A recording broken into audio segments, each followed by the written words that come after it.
ஒரு நாட்டுல அரசரை தேர்ந்தெடுக்க ஒரு புதுவிதமான முயற்சிய மேற்கொண்டாங்க.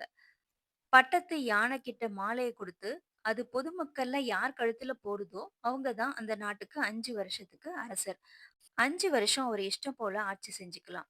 ஆனா, அதுல ஒரு சின்ன சிக்கல். 5 வருஷத்துக்கு அப்புறம் அந்த ராஜா பக்கத்துல இருக்க ஒரு அடர்ந்த காட்டுக்கு அனுப்பப்பட்டுருவாரு.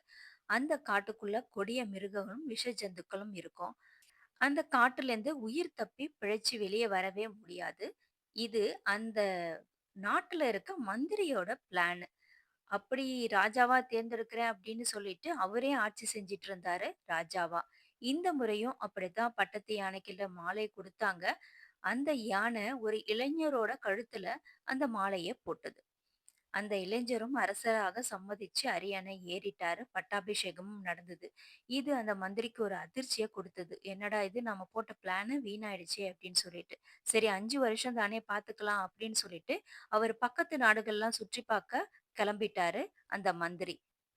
ராஜா ரொம்ப சிறப்பா ஆட்சி செய்றார். 5 வருஷம் முடிஞ்சது. மந்திரி வராரு. ராஜா இன்னையோட 5 வருஷம் முடிஞ்சிடுச்சு. நீங்க காட்டுக்கு போற நேரமும் வந்துருது அப்படின்னு சொல்றாரு. ராஜா உடனே சரி வாங்க. ஆனா எனக்கு அதுக்கு முன்னாடி ஒரு ஆசை. நான் காட்டுக்கு போகும்போது நீங்களும் இந்த படைகளும் என் கூட வரணும் அப்படின்னு சொல்றாங்க.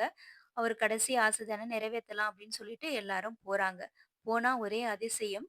அங்க காடு இருந்த இடத்துல காடே இல்ல. ஒரு அழகிய நகரம் தான் இருந்தது. மந்திரி ராஜாவ அதிசயமா பார்க்கிறார். ராஜா சொல்றார், "என்னோட வாய்ப்ப நான் சரியா பயன்படுத்திக்கிட்டேன்.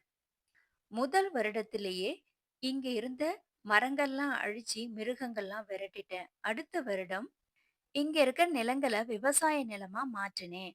3வது வருடம் இங்க மக்கள் குடியேற்றக்கு தகுந்த மாரி ஒரு நகரத்த உருவாக்கினேன். 4வது வருடம் இங்க இருக்கிற நிலங்கள்ல பயிர்கள் விளைய வைத்தேன்.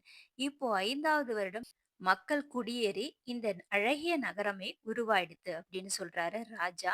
மந்திரி அதிசயமா பார்க்கறாரு ராஜாவ. அப்போ நமக்கு எவ்வளவு பெரிய சவால் நம்ம முன்னாடி இருந்தாலும், படிப்படியான முயற்சியும், சிறிது சிறிதான முயற்சியும், திடமான மன உறுதியும் இருந்தாலே வெற்றி நமக்கு நிச்சயமா கிடைக்கும்.